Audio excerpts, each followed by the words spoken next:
Welcome everyone to the ICNC webinar series. My name is Maciej Bartkowski and I'm Senior Advisor at the International Center on Nonviolent Conflict. And I'm delighted to host Suyuan Kang, our today's guest speaker, who will present on the subject of how nonviolent movements increase pressure on a state through demand escalation. Suyuan is the 2020 ICNC Research Fellow, and we have offered Suyuan Research Fellowship to support her unique work on demand escalation as part of nonviolent movements. And the goal was to better understand how nonviolent movements would often escalate their demands while they also manage to maintain their nonviolent discipline. Many movements face a dilemma between demand escalation and tactical radicalization in order to increase pressure on the state opponents. And those who radicalize their tactics often do that by weaponizing them. And they go from kind of nonviolent actions to then adopting violent resistance. Some other movements, however, choose to escalate their demands and remain nonviolent. Suyuan offers a very interesting insights into how and when that demand escalation by nonviolent movements happens and what are the drivers of that demand escalation. Suyuan's article on the demand escalation is now part of the special issue proposal for the Journal of Peace Research and will likely be published in next fall. She also recently wrote a blog post on the subject of demand escalation for the ICNC Minds of the Movement, and that article is available on the website, ICNC website, Minds of the Movement blog. So I would like to remind our audience that we are live tweeting from the ICNC Twitter at Civil Resistance, and people can share their reactions on Twitter using hashtag ICNC webinars. So now I would like to briefly introduce our guest speaker. Dr. Suyuan Kang is a postdoctoral research fellow at Marshall Center for International Security Studies, Ohio State University, and a non-resident fellow at the Carr Center for Human Rights at Harvard Kennedy School. She received her doctorate from Joseph Corbell School of International Studies at University of Denver, and is 2020-21 a Peace Scholar Fellow at the United States Institute of Peace, and as I mentioned before, doctoral research fellow at the International Center on Nonviolent Conflict. Her research interests include mass mobilization, political violence, political psychology, and all things North Korea. She holds an MA in International Affairs from the Fletcher School of Law and Diplomacy and BA in Government and Psychology from Dartmouth College. So now, without further ado, I would like to ask Suyuan to go ahead with her presentation.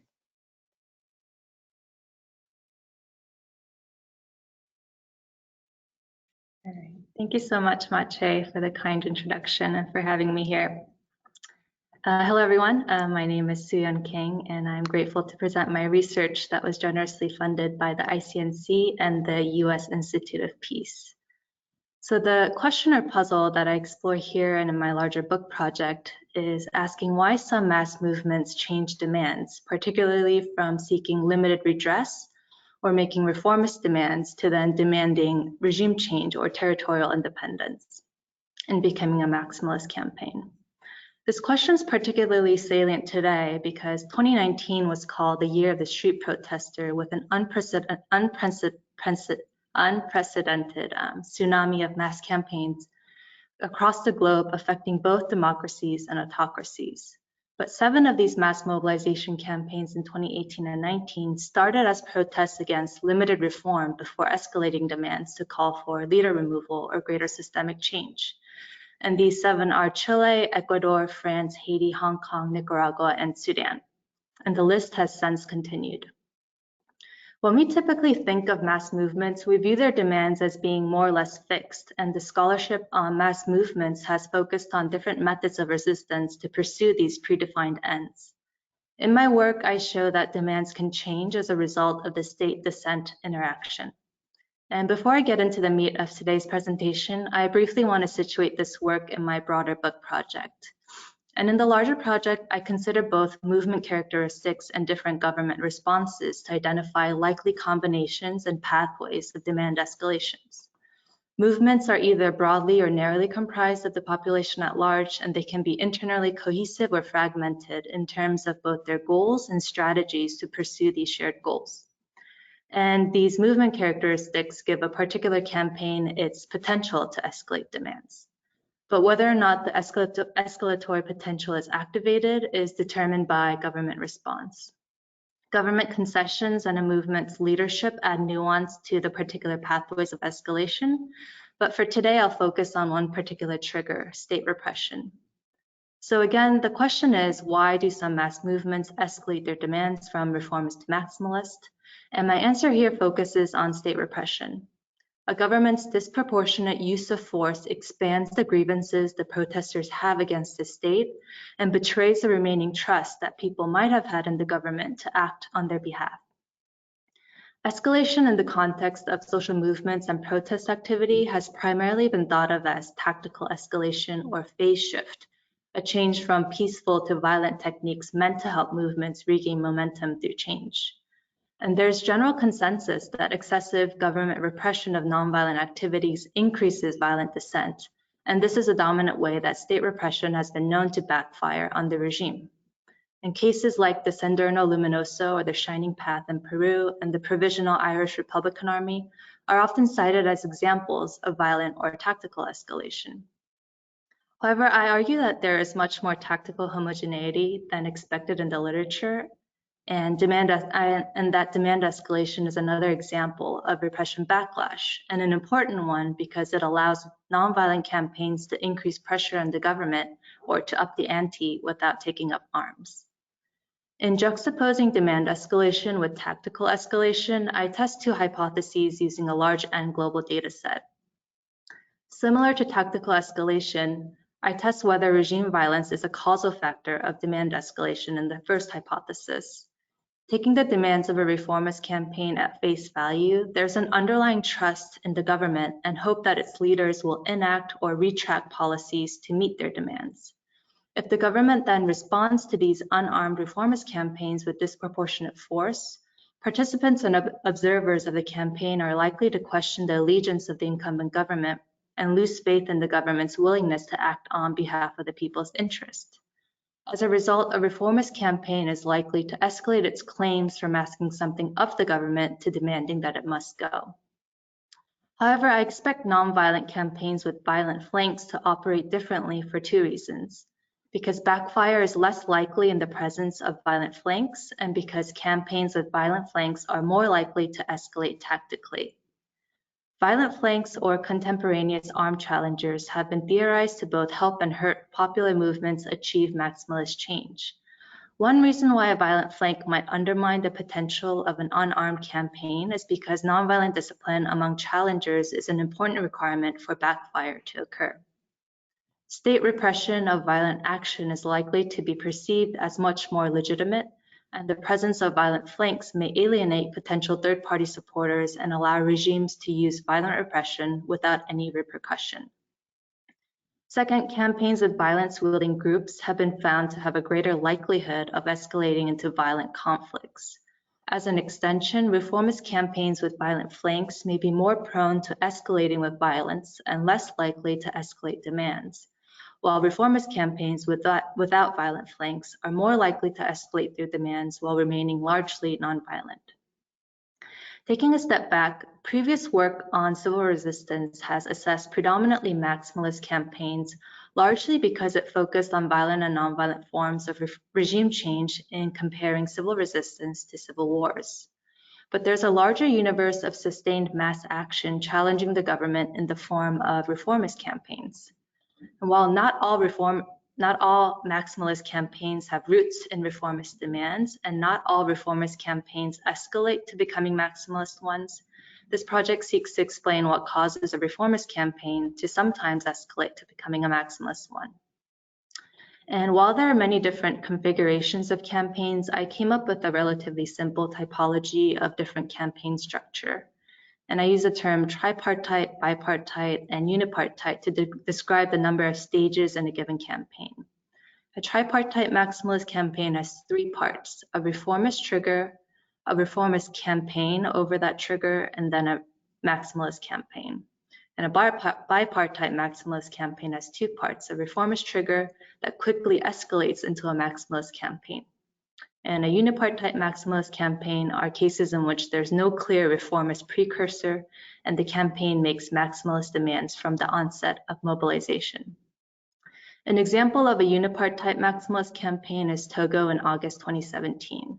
Without a specific trigger or event, thousands of Togolese took to the streets against the 50-year rule of the Nsingbe family, calling for political reform ahead of the next election and demanding the resignation of President Faure Nsingbe. An example of a bipartite maximalist campaign is South Africa in April 2017. South African President Jacob Zuma's cabinet reshuffle and the sacking of a respected finance minister didn't lead to protests criticizing the reshuffle or calling for the restoration of the finance minister, but it sparked immediate anti-government protests calling for Zuma to step down. The tripartite maximalist campaigns are the focus of this paper, and this is where a reformist trigger results in sustained mass action against that reformist measure first before escalating demands. So an example of this is in 2018, where angry Sudanese people first mobilized against rising bread prices in January following austerity measures. In December, the Sudanese government again phased out wheat and fuel subsidies, resulting in the tripling of the cost of bread, and the so-called bread riots continued. But by the end of December, protesters were demanding the resignation of Omar al-Bashir. A tripartite campaign gives us the space to interrogate what happens in between a reformist campaign and a maximalist one. To test my claims, I created a new dataset building on the major episodes of contention dataset that I worked on with Erica Chenoweth and will hopefully soon be shared with the public. MEC broadened the scope of anti-government campaigns to include both reformist and maximalist campaigns. And as you can see, there's more than 5 times as many reformist campaigns than maximalist ones that have occurred globally. And for my research, I went through and found evidence of linkages between reformist and maximalist campaigns. And in so doing, I identified 39 instances of escalated campaigns. And plotting the onset of escalated campaigns against the polity score of the country in which the campaign occurred, we can see that demand escalation is not limited to a particular historical time period, region, or even regime type. So to see if there's a generalizable systematic relationship between regime repression and demand escalation, I conducted a regression analysis on this new dataset to test my hypotheses. The unit of analysis is a contentious campaign defined as a series of events involving over 1,000 participants and lasting longer than a week. And the universe of cases are all reformist campaigns from 1955 to 2018 that directed some or all demands to their own government. Again, all the variables coded pertain to the reformist campaign. And for the academics in the audience, I'll mention that I use the penalized maximum likelihood logistic regression, or the BERT method, as well as rare events logit as a robustness check. And I also include a non-penalized logit model here. And in line with the hypotheses, I find that demand escalation is positively and significantly correlated with regime violence at an alpha of 0.001, and negatively and significantly correlated with violent flanks at an alpha of 0.05. So all else being equal, reformist campaigns are more likely to escalate demands when they experience state violence of some sort, and less likely to do so when they have an associated violent flank.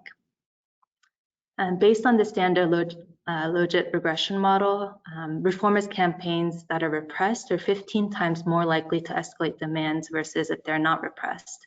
And in contrast, having a violent flank reduces the likelihood of escalating demands by 62%. And when the terms are interacted, we can see that the campaigns most likely to escalate are those that are repressed and don't have violent flanks, followed by campaigns with violent flanks that are repressed, and reformist campaigns that are not repressed have less than a 0.5% chance of escalating demands. A reformist campaign could also escalate demands and tactics concurrently, so becoming violent and asking for more, but only 5 nonviolent reformist campaigns escalated to becoming violent maximalist ones, 3 of which had violent flanks, So there does seem to be a lot more tactical homogeneity over time than is often argued in the literature. So if we think back to the summer of 2019, hundreds of thousands of Hong Kongers, more than 1 million by some accounts, took to the streets to oppose a proposed extradition bill that would allow criminal suspects to be extradited to mainland China under certain circumstances. And in between the start of this reformist campaign and when demands escalated to call for the resignation of Carrie Lam, were episodes of the police using excessive force by tear gassing, beating, and dragging unarmed protesters. While the government could have kept the trust of the public by apologizing or increasing scrutiny of the police, the Hong Kong government sided with its state agents and further exacerbated the public by labeling the largely nonviolent protesters as being rioters. When demands escalated, call for Carrie Lam's resignation were heard alongside the demand for the extradition bill's full withdrawal, an investigation into police violence against protesters, retracting the designation of prior protests as riots, and an assurance that the protesters would not face criminal charges. Similarly, in Nicaragua in 2018, an opposition campaign over a controversial welfare reform package set off days of protest and grew to become the largest anti-government mobilization against the Ortega government. Even when the government tried to accommodate the campaign later on, the state could not appease the demonstrators whose anti-government sentiments were already inflamed by the state's use of violence on the largely nonviolent campaign. Previous research has considered how repressive structures and actions of the state can facilitate the onset of civil wars.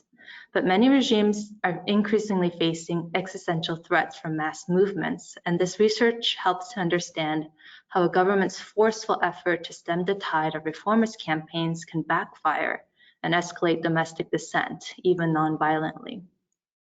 In this sense, not all revolutions, violent or non-violent, are predetermined, and how a government chooses to engage with a reformist campaign can affect the trajectory of the people's discontent. There are some notable practical implications to this research. For one, demands escalating in response to brutal state violence can be a signal that the government has effectively lost the trust of a large segment of the population. Governments might want to reconsider the use of repression, or at least consider the unintended consequences of it as they think through optimal strategies for regime survival.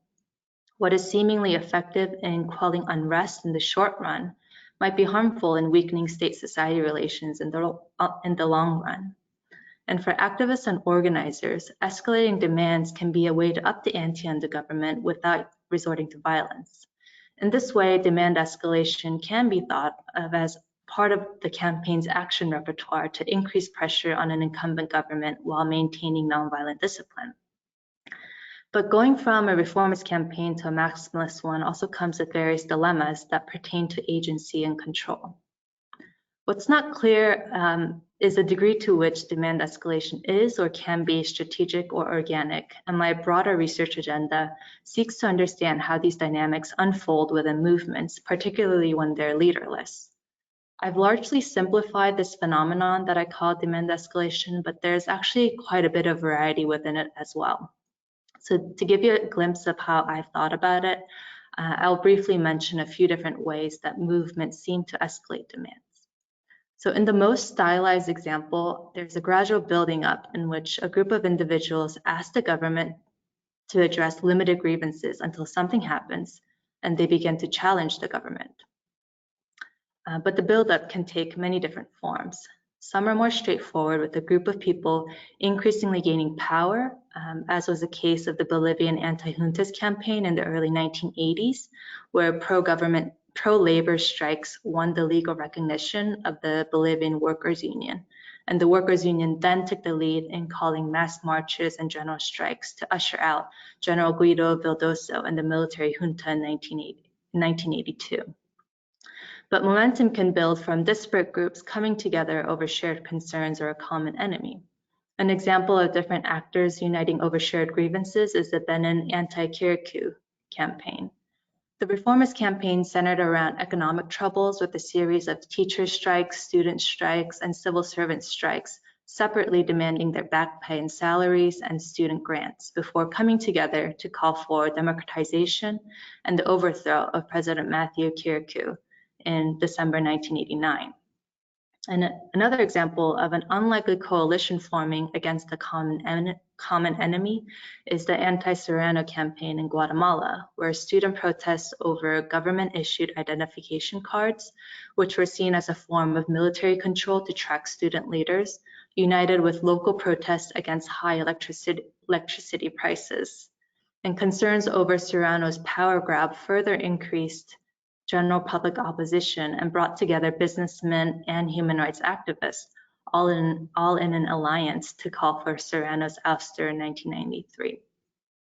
But other cases are less straightforward, with the reformist campaign functioning as one of many precursors to a maximalist one.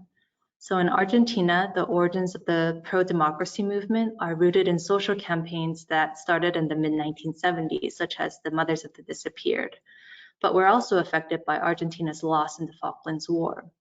So although the Mothers of the Disappeared did not directly escalate their demands against President Reinaldo Bignon in 1982, I consider it to be a reformist precursor because their focus on the regime's brutality was foundational to the eventual calls for a return to civilian rule. This is also an instance in which a reformist demand continued alongside maximalist ones. When massive protests broke out against the military government's rule, there were continued calls for accountability of the forced disappearances. This phenomenon of demand escalation can also be differentiated by the time it takes to escalate demands. So if we conceive of speed as a number of days between the start of a reformist campaign and when demands notably escalate to encompass leader removal or regime change, the speed of demand escalation ranges from 7 to 2,527 days, with a median of 286 and a mean of about 500 days. While the majority of reformist campaigns escalated demands in less than 2 years, if they escalated at all, it took nearly 7 years for the Zambian civil rights campaign to evolve into the Zambian independence movement.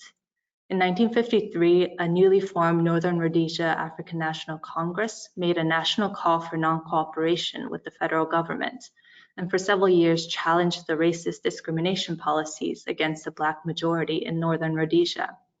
In 1958, popular support for this group was revived, and the United National Independence Party was formed in late 1959, with a renewed vision of creating an independent Zambia that would be free of British colonial rule.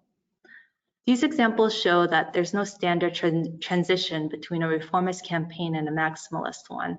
But among these myriad pathways through which calls for limited change precede bigger asks of the government, I argue that state repression plays a foundational role in triggering the escalation of demands.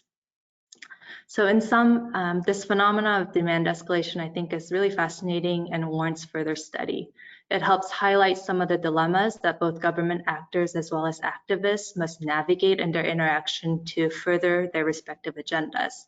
But it also opens up many more questions about decision-making and control, especially within movements.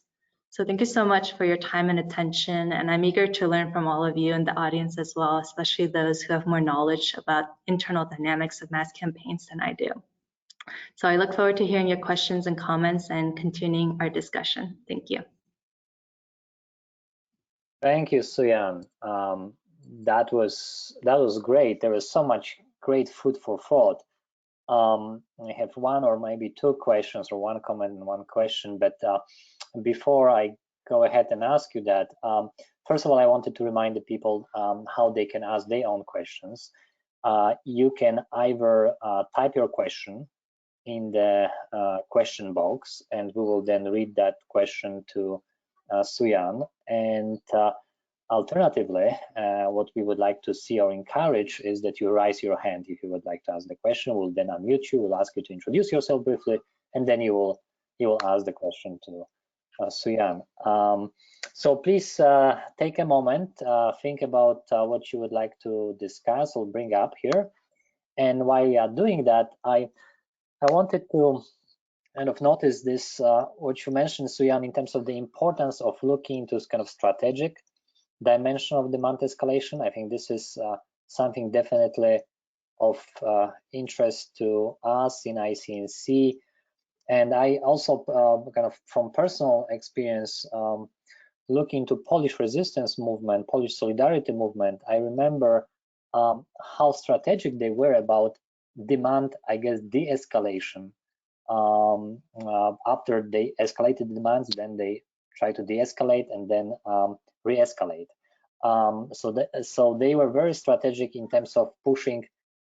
So first they pushed for kind of free Poland, democratic Poland in already in the 50s, 60s, but that kind of movements were crushed. And then in the 70s, they basically strategized how they can move forward the struggle. And one of the, I think, strategic conclusions from that strategic exercise was, well, we shouldn't ask for democracy at this moment. That will not make much sense, and it would only end in the same failures that we experienced earlier. So how about we would ask for free trade unions, as simple as it is, on the path to eventual independent Poland. So they strategically basically de-escalated the demand to reformist, and then only later in the 1980s, when they were powerful enough, when there were also changes both domestically and internationally, they pressed for kind of democratic Poland for independence. So I thought that, you know, your comment about the kind of strategic importance or importance of looking into strategic perspective of demand escalation was good, and that reminded me precisely about the Polish case, that looking into that would provide greater insights, I think, into how that demand escalation changes.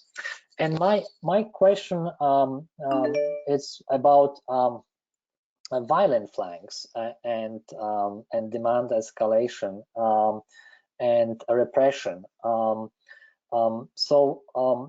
You take violent flanks as preceding kind of repression, and then how that repression impacts kind of demand escalation in the movements that have violent flanks. But I wonder whether you were looking to a moment where repression happened against nonviolent movement, and that actually created violent flank that then led to demand escalation and maybe more also tactical violent radicalization. And if you did, maybe you can expand on that issue of violent flanks created first by repression and then maybe influencing demand escalation.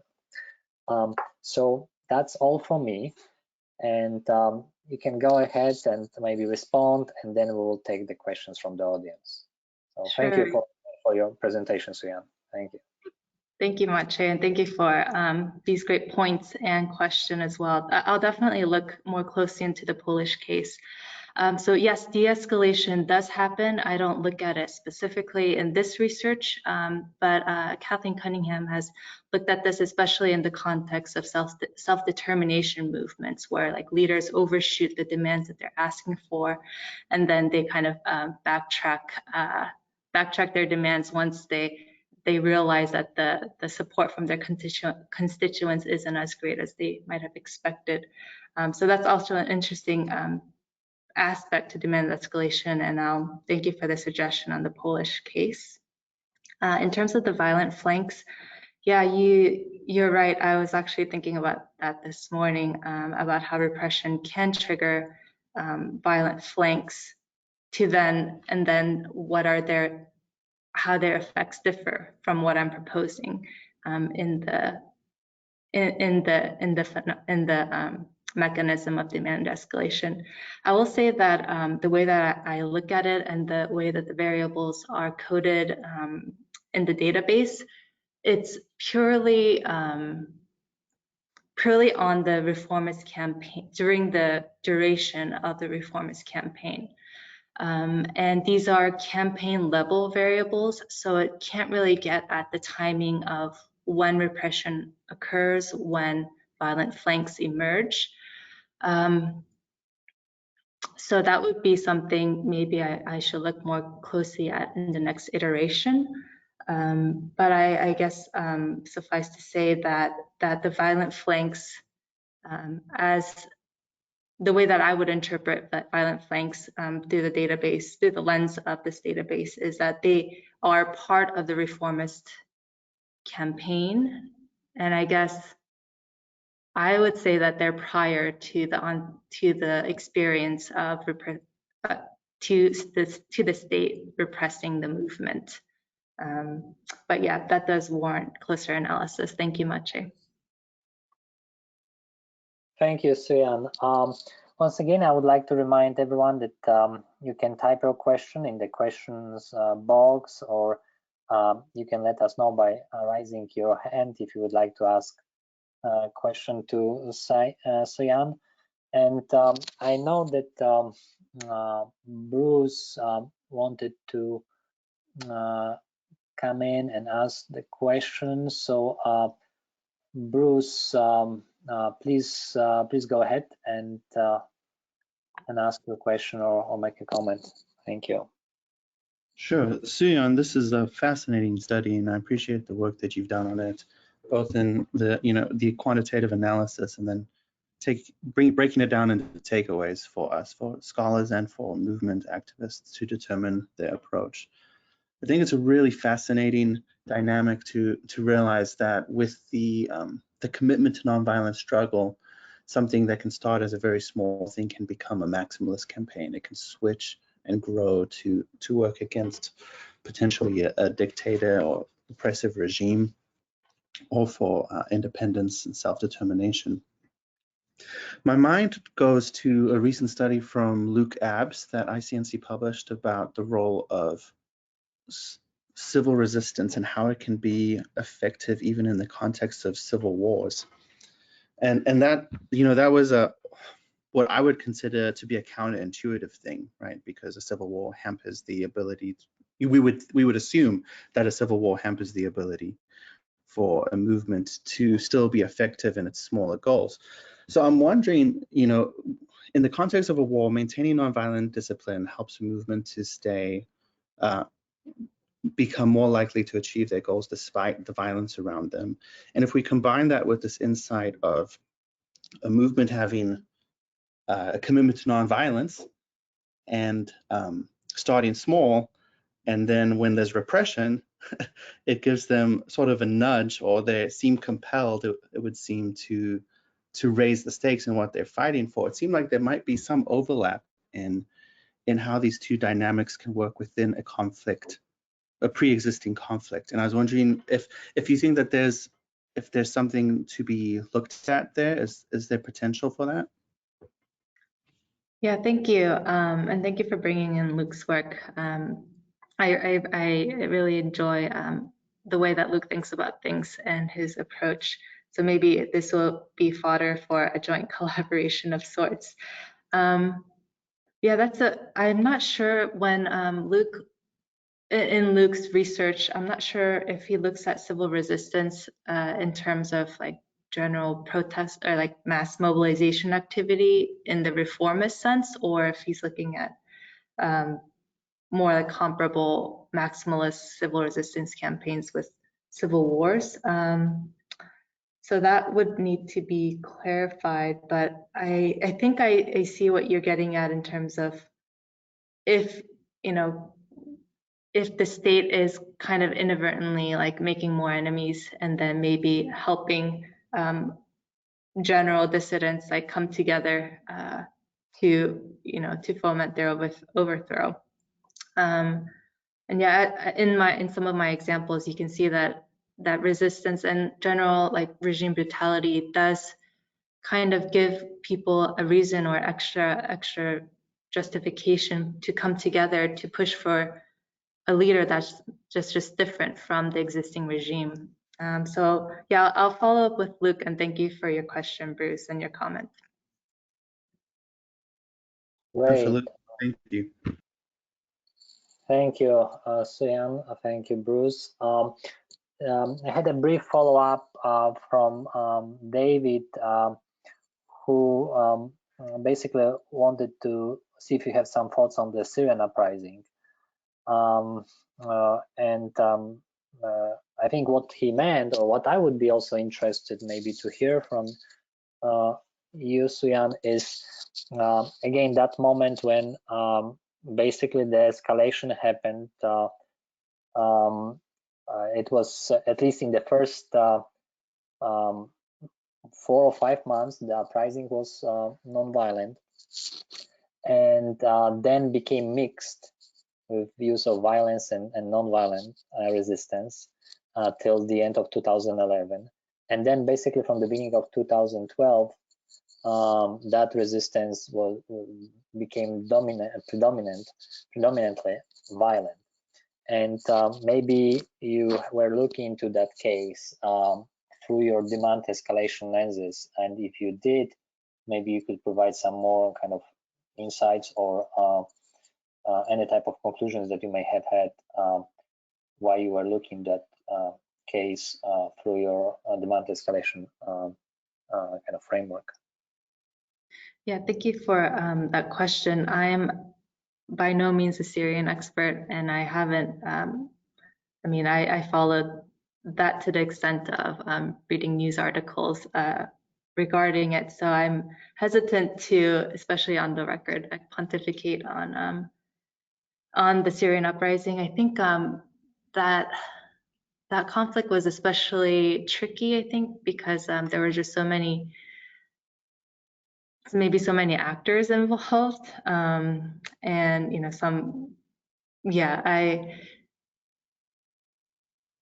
I don't think I have much to add at this point, but I will look. I will do some more research and possibly maybe present at another ICNC event regarding it. But yeah, I do think there are a lot of moving pieces to the Syrian uprising, and demand escalation in the way that I conceive of it could be illuminating in terms of understanding the dynamics. But yeah, I won't say much more now. Thank you. Thank you. We had a question from Abdul.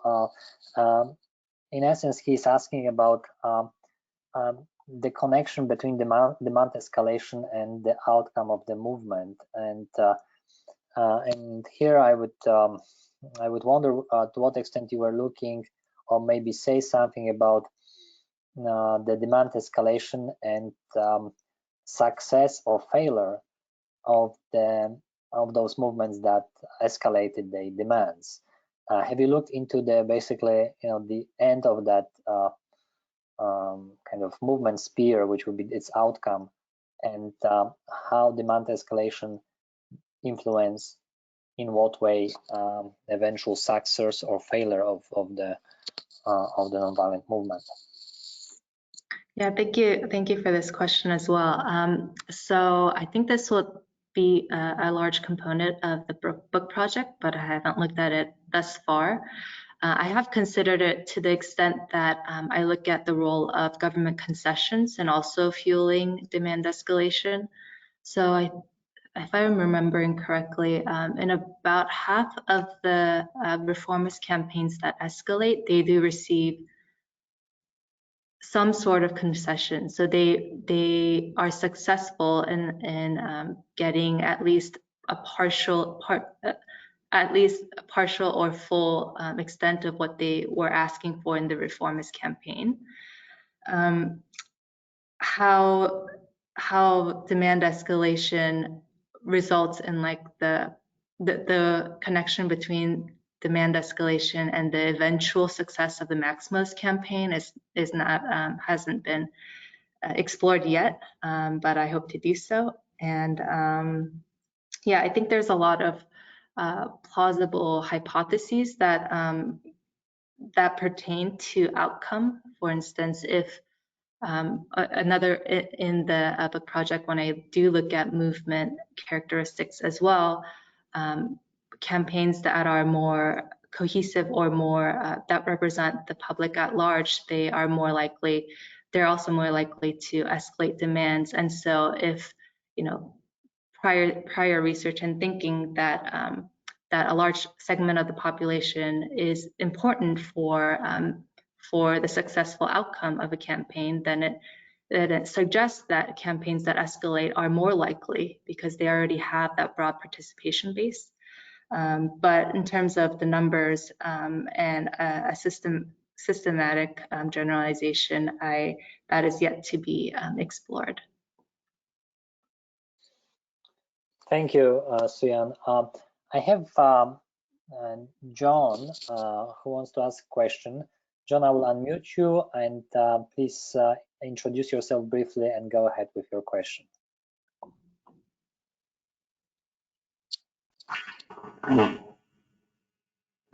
Could you talk a little bit more about the demand escalation in case of Hong Kong? It seems to me that they escalated the demands before the repression. That sounds like what you said. It was they went to the Lam thing and then repression took place. Maybe I'm wrong about that. But in addition, if you escalate the demands, you might reduce the size of the protesting group. In other words, there'll be people who want to get rid of that law, but not ready to get rid of Lam. So consequently, it's counterproductive in that sense. Also, escalating it means that you're on an escalator. Once you get on, you just keep going up. So therefore, the regime, once it escalates, they say this is going to go to the very bitter end. So we better clamp it down now. And so your advice would seem to be to protest groups is don't escalate. If it gets violent, then take the violence, but don't escalate. Would that be a fair conclusion? I don't know. Thank you, John. Suyan, please go ahead. Thank you so much for that question and observation. So the Hong Kong is pretty significant in my dissertation project, and as I mentioned, I look at both movement characteristics as well as government response in triggering demand escalation in the larger project. And for Hong Kong, I would kind of pinpoint the point of like the trigger of demand escalation to actually be Carrie Lam's concession to a leaderless movement, which kind of fueled bigger calls. But repression did also play a triggering role, and it didn't.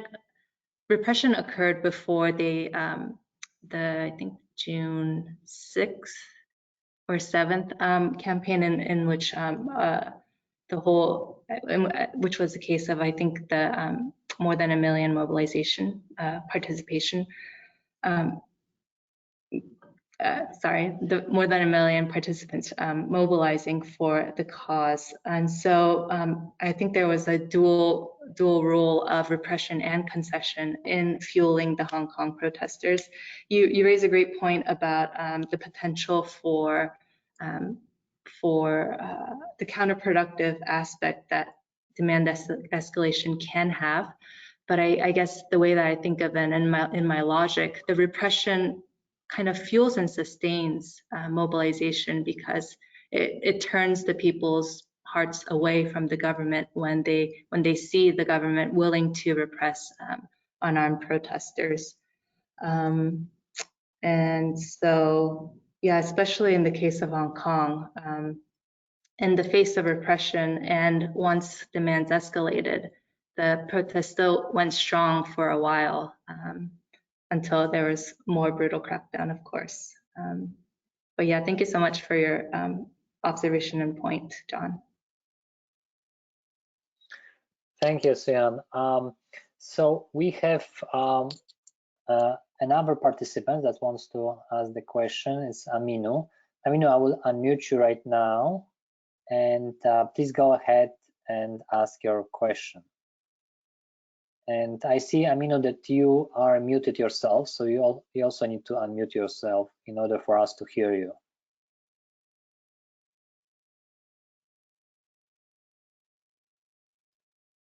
And Amino, you still remain muted. Seems like we'll not be able to get to Amino then.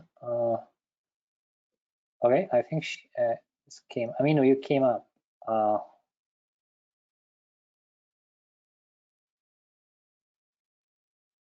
mean, you can go ahead and ask your question. I saw your mic green. You muted yourself again. I unmuted myself. Okay. Am I? We hear you. Thank you. Right. I just wanted to put some of the things in the context of the nature of African protests. To say that, for example, we have different kind of protests in Africa, particularly in Nigeria. We have the NSAS protest. And looking at it, it started more or less like a hashtag protest, online, and then it degenerated, physically into physical spaces. But then what we didn't still understand about that is that how possible is it to say that, okay, people who participate in these protests and have caused its own escalation over time. They were initially, participating from sharing of materials online. But now that some people came on when it was physical, they hijacked the movement, and then it escalated into violence and looting of shops. It happened in Nigeria. It happened in South Africa, for example, against the release of Jacob Zuma and all of that. So what's the nature of that kind of connection between from hashtag protest to the real participation, and then of course to escalation of it in terms of violence and looting?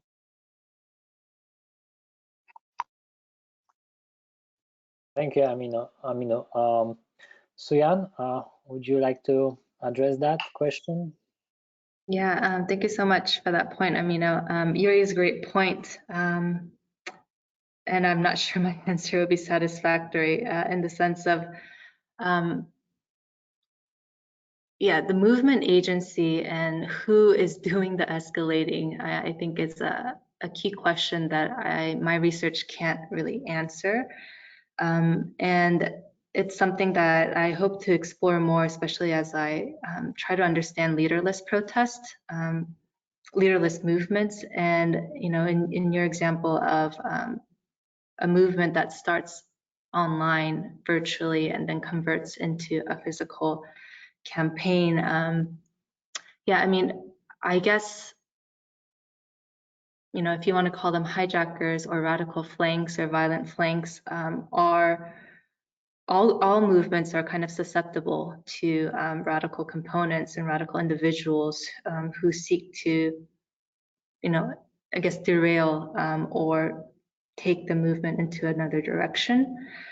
In terms of demand escalation specifically, I think you're right that sometimes it could be a minority of a movement that is seeking the elevated demands and not necessarily the majority by any sense.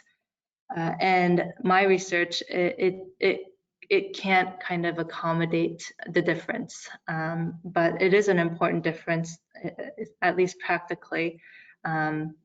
And maybe warrants more nuanced understanding in the research as well. So thank you for your point and for raising that. Thank you, Suyan. So I'm looking into whether we have any additional questions submitted or hands raised, and I don't see any more questions. So Suyan, if you'd like, please kind of give your concluding comments and any final thoughts and ideas that you have before we finish the webinar. Sure. Thank you again, Maciej, for inviting me to present my work here, and thank you for your engagement and comments and questions from the audience as well. As I said, and towards the end of my presentation, I think in studying demand escalation, I think it raises a lot more questions than I have answers at the moment, especially. But I really appreciate the engagement of the audience and the various points that were brought up.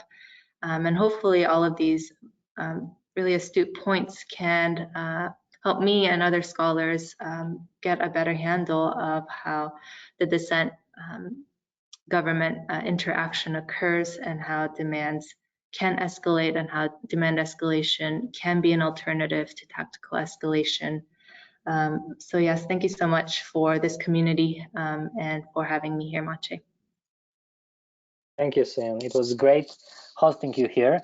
And I want to remind everyone that we have recorded this webinar, and it would be available for your viewing in the coming days, and we'll send the information about the availability of that webinar to everyone who registered for this conversation.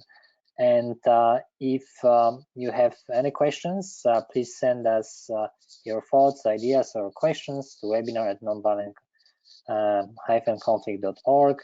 You can also follow us on Twitter, as well as you can find us on Facebook. And please continue visiting our website or come to our website as a new user. You will be able to access a number of very, I think, insightful resources on civil resistance, new publications, new webinars, and also different translations that we have on our websites of those resources. So thank you for joining our webinar. I would like to again thank our guest speaker, Suyan Kang, for presenting her study on demand escalation. And I would like to wish everyone a great day. Thank you.